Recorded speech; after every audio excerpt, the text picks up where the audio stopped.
Le vent, il a toujours été présent en Montagnard-des-Choises. Il est là, il vous parle, il vous enrobe et c'est quelque chose pour nous habitants de ce village qui fait partie de notre vie. Aujourd'hui, le vent, pour moi, c'est effectivement l'avenir.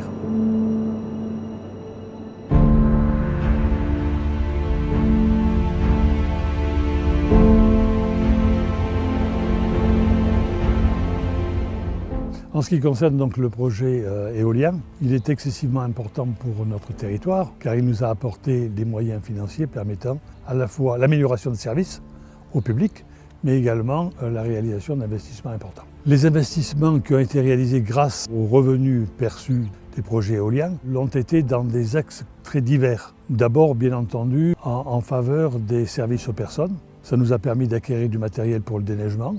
Ça nous a permis également de créer une crèche. Ce qui m'a attiré ici, donc, on voulait une qualité de vie. Et en même temps, la qualité de vie c'est bien, mais il faut aussi qu'il y ait la trame qui permette une installation. Donc c'était donc un système de garderie pour l'enfance qui est réalisé par la microcrèche. Il fallait aussi que moi je puisse m'installer de façon viable.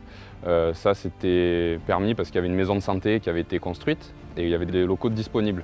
Le groupe Boralex a permis effectivement, je dirais, d'amener un apport important au niveau de la mairie de Saint-Étienne-de-Villars. Et la mairie donc a été porteuse des investissements, notamment au niveau de la crèche, et qui a permis d'ouvrir un service au niveau des familles du territoire. Nous avons créé un accueil ados qui répond à un grand besoin de leur part, qui aujourd'hui fonctionne très bien, qui permet à ces ados de se réunir, d'avoir des projets, de partager des loisirs ensemble. Tous ces éléments-là sont des éléments excessivement positifs, mais on ne peut pas s'arrêter à avoir fait que des murs.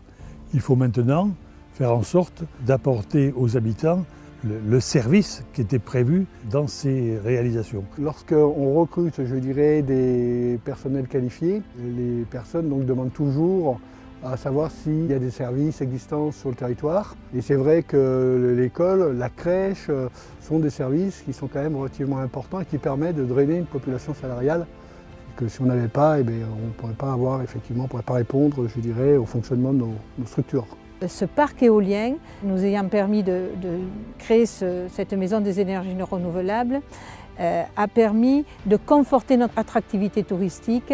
Il y a eu cette notion de sensibiliser la population, ça peut être à travers les écoles, à travers les touristes bien évidemment, qui sont toujours très friands de ce que peuvent être les énergies renouvelables. C'est vrai que les énergies renouvelables ont permis de dynamiser le territoire de Saint-Étienne-de-Villars et d'aboutir à la finalisation de nombreux projets.